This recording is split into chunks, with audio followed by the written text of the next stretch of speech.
Mr. Thomas, I'm Les Williams, the new transfer for the job on Unit A. The personnel told me I need to come see you. Yeah, welcome on board, Les. I'm Robert Thomas. I'm the search and training coordinator. Settle in there. Well, how's the first day on the job so far? Well, it's real hectic, a lot of paperwork and all. That's the story of my life. Anyway, the reason you're starting out here, Les, is we want to give you a rundown on the company's respiratory protection program. You'll be assigned one of these. We're going to show you how it works, give you a chance to wear it. Okay, but I didn't realize that I'd be using a gas mask for this job. Well, we call it a respirator, Les, and for the most part you won't be wearing it since it's only used for non-standard tasks and emergencies. But it is very important that you learn how to use it correctly. That's one of the things we'll be covering today, okay? Sure. What kind of things is a respirator like that used for anyway? This one's designed to protect you from acid gases like chlorine that are produced in your work area. But there are lots of different respiratory hazards throughout the plant, and there are different types of respirators for a lot of them. For example, an air-supplying respirator is used when workers are exposed to highly toxic or oxygen-deficient atmospheres. These types of respirators supply breathing air to the worker. Another type of respirator is used for protection against organic vapors. A third type is designed for particulate matter that can be generated by grinding or dusting operations. And there are even some combination-type respirators that protect against mixtures of particulates, vapors, and gases. Sounds fairly complicated to me. I bet it's quite a job just keeping track of all that. You're right. It can get fairly complicated, and that's why we have these written standard operating procedures that govern the selection and use of respirators throughout the plant. These procedures are the glue that hold the whole program together and provide consistent policies which everyone can follow. Did I lose you? No, but I was just wondering how you know which respirator to use in the first place. Well, selecting the right respirator is the first component of our respiratory protection plan. Here, let me show you how this works. This is a canister that does the filtering. And as you can see, there's warnings at the bottom of the canister. Respiratory protection. It's a serious business in any plant. Keeping people protected from breathing hazards that can range from nuisance dust to highly toxic chemicals. It's a function of the respiratory protection program. These programs may vary greatly in their specifics from one plant to another. Government agencies, however, have set up some general guidelines for everyone to follow. In Robert's plant, the respiratory protection program consists of respirator selection, medical certification, fit testing, respirator maintenance, training, and program administration. Let's take a closer look at the process safety and health professionals follow in selecting a respirator. The first step in the selection process is to determine if there is a hazard present and what that hazard is. This could be oxygen deficiency, a toxic chemical in vapor form, or small particles of solid material suspended in the air. To identify the hazard and its concentration, we use sampling devices like this charcoal tube and pump to test the atmosphere. The next step is to assess the hazard. What is the concentration compared to the safe or acceptable exposure levels? Does the hazard present an immediate threat to health or life? How long will people be exposed to the hazard? And what type of work will they be doing? These and other factors allow us to evaluate how serious the hazard is. The third step in the selection process is to control the hazard. The ideal way to control hazards is with engineering controls, such as substituting a hazardous chemical with a less hazardous one, or isolating or enclosing the hazardous material. Another effective control is to use a ventilation system that can actually remove contaminants from the atmosphere. The goal is to make the environment safe enough that respiratory protection isn't needed. But if it's not technically or economically feasible to control the hazard by one of these means, then a respirator should be used. The final step in the process is to select the best respirator. To do this, you have to consider the respirator's limitations as well as protection and fit factors. Air purifying respirators, for example, are not suitable for firefighting or oxygen-deficient atmospheres. Protection factors indicate the minimum level of protection that's provided by a particular respirator. The higher this rating, the greater the protection.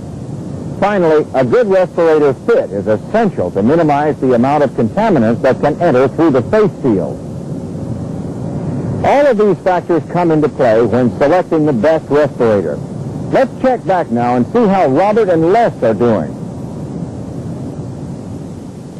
So if we can't control the hazard, then we select the right respirator by considering its limitations, as well as protection and fit factors. Any questions? Well, I never would have guessed there was that much behind just picking out a respirator. That's for sure. Well, it's just too important to leave anything to chance. Here on the job, it's something the health and safety people do. But keep in mind, there are activities in the home like spraying pesticides or insulating the attic that also pose respiratory hazards. So there's a need for selecting and using respiratory protection at home as well as at work. Another key part of our respiratory protection program is making sure that people are physically able to use the respirators we've selected. We call it medical certification. And that's your next stop, a trip to the medical department to get certified. You're scheduled for my afternoon training session, so I'll see you back then. Okay, now Les, when I say go, I want you to blow as hard as you can for as long as you can, okay? You ready? Go. Come on. Blow, blow, blow. Push, push, push. Come on. Hard as you can. Really blow. Keep going. Don't stop. Good. Oh, that thing's a bear. How'd I do? Well, you took the pen right off the graph, so I don't think you're going to have any trouble blowing up balloons in the near future. Let's go to the doctor's office and get your test results. Dr. Barrow, this is Les Williams. He's finished all of his tests. Thank you, Teresa. Why don't you have a seat, Mr. Williams, and we'll check this out. Wow. Looks like you just about set a new record on our pulmonary function test. You're not even breathing hard. What's that test for anyway? When you wear a respirator, there's a certain amount of resistance that you have to overcome with your breathing. The pulmonary function test tells us if a person has the capacity to do this. But in your case, it's not a problem. What about the other tests? Well, another concern of ours is the stress caused by the weight of certain types of respirators, like air tank systems.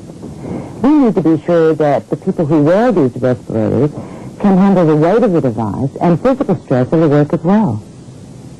So did I pass all the tests? I don't see a problem with any of the test results. The other major thing we look at is your medical history.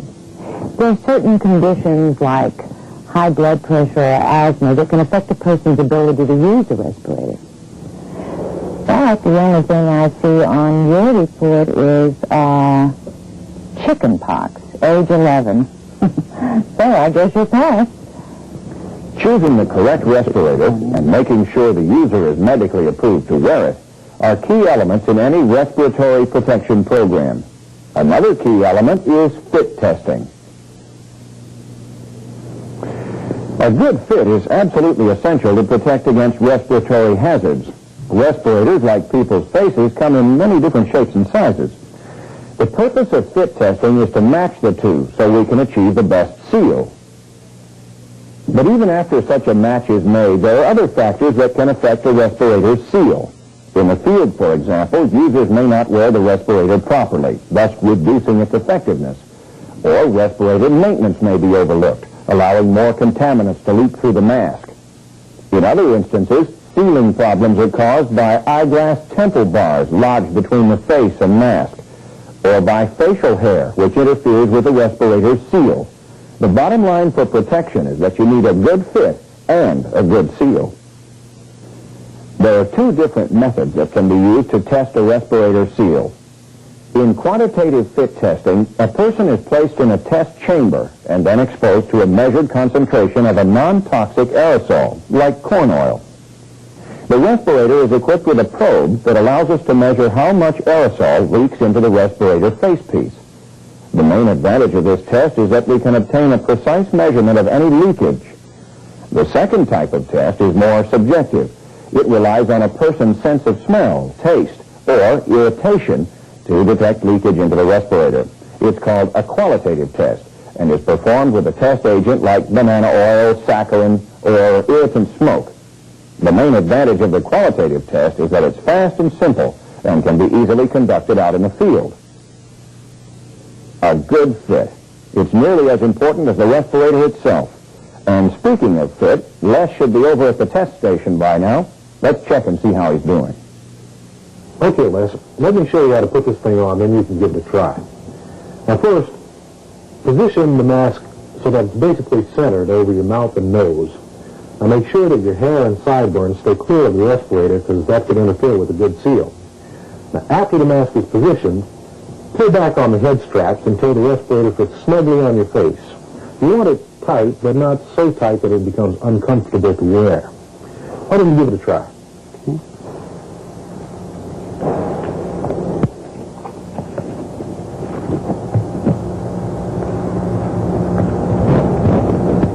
That's good. Now, how does it feel? Okay, Les, you can take it off now. Was the fit pretty comfortable for you? Sure, it seems fine.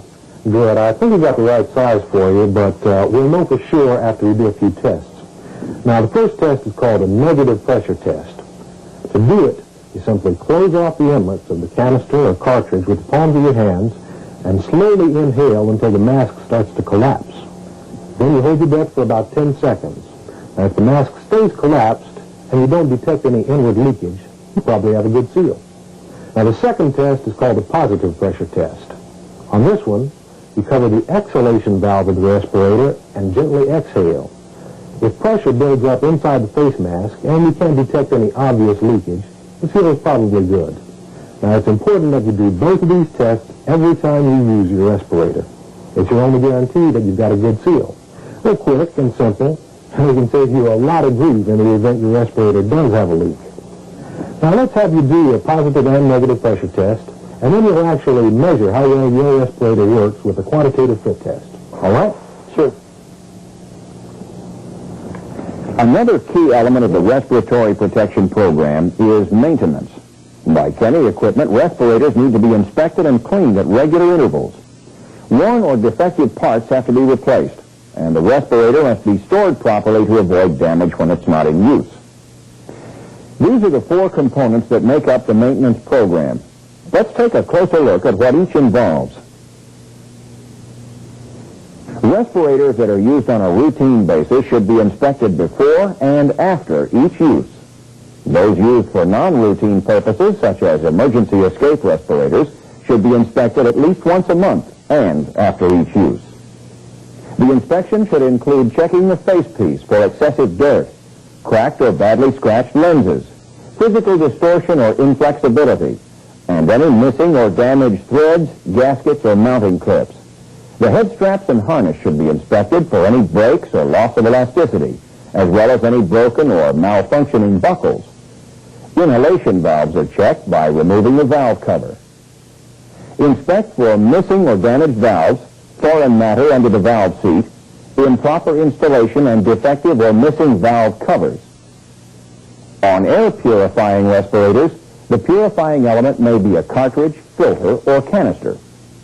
It should be inspected to make sure the proper element is being used for the particular hazard, and that the element is installed correctly. Also, make sure that the shelf life of the element has not expired. Look for any evidence of prior use. Air supply respirators require some different types of checks. These include checking all hoses, air supply lines, and connections to make sure they're in good condition. Check the cylinder for proper pressure and the condition of the cylinder itself. Make sure the air compressor filters are clean and in place, and that the correct air supply is being used. And finally, check the warning alarms on the respirator to see if they're working. The second component of the respirator maintenance program is cleaning and disinfecting. Cleaning is important because skin oils and dust can accumulate on the sealing surface and interfere with a good seal. The requirements for cleaning will vary depending on whether the respirator is used routinely and whether the same person always uses the same respirator. In all instances, though, some type of cleaning and sanitizing is needed for personal health reasons and to keep the respirator in good condition. This responsibility may be given to the employee, who uses soap and water a bleach solution, or a moisturized towelette to clean and sanitize his own respirator. Or the plant may have a centralized cleaning facility with commercial washers and dryers to accomplish this step. The third maintenance requirement deals with the replacement of worn or defective parts. These parts should be identified during the inspection stage and can often be replaced by the respirator wearer, who has received some basic maintenance training. It's important, though, to always use the correct replacement part and never substitute a part from a different brand of respirator. And it's equally important never to make repairs or adjustments beyond the manufacturer's recommendations. For more complex respirators, such as self-contained breathing apparatuses, airline respirators, or 5-minute escape packs, maintenance will usually be a job for specially trained technicians.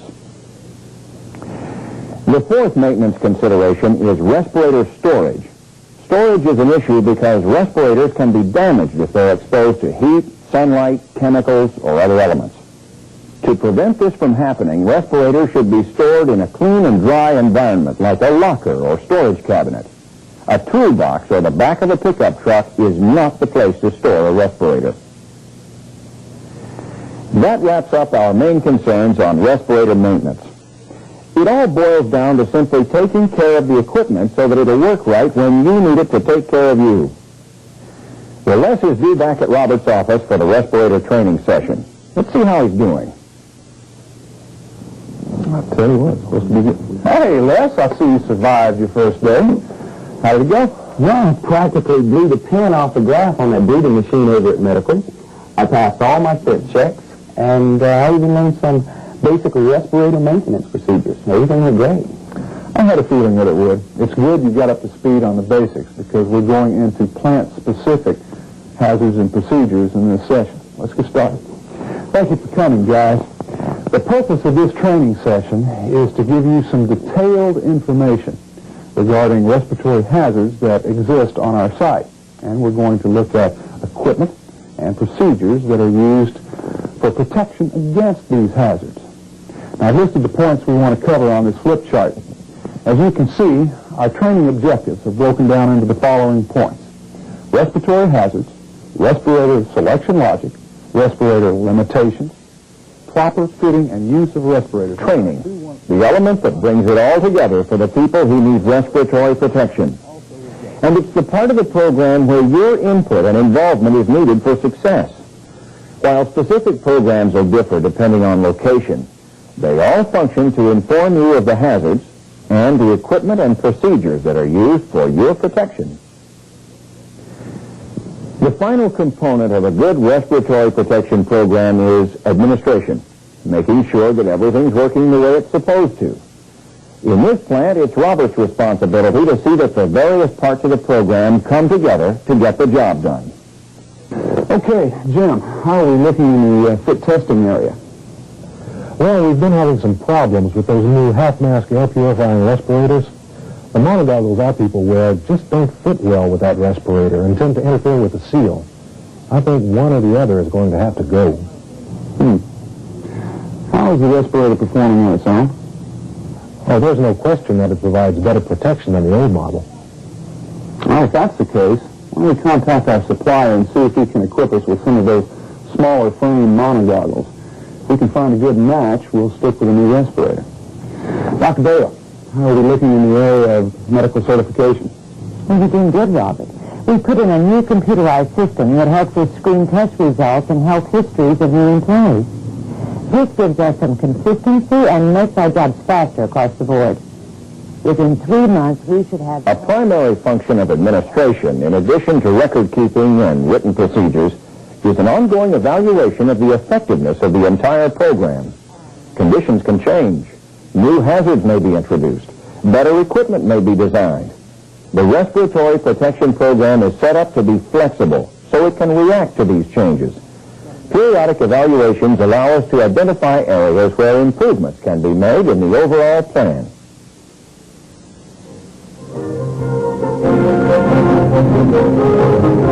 The Respiratory Protection Program. Its overall goal is to protect you, the employee, from hazards in the workplace. It does this by specifying methods and procedures for respirator selection, medical certification, fit testing, respirator maintenance, training, and program administration. The program, however, can't work without the support and cooperation of the people it's designed to protect. Your role is the critical link for success. Take time to learn about the respiratory hazards in and around your work area, and take the trouble to keep your respirator in good working condition. Finally, take care to wear your respirator in the proper manner whenever conditions call for its use. You might call it an investment in your own good health.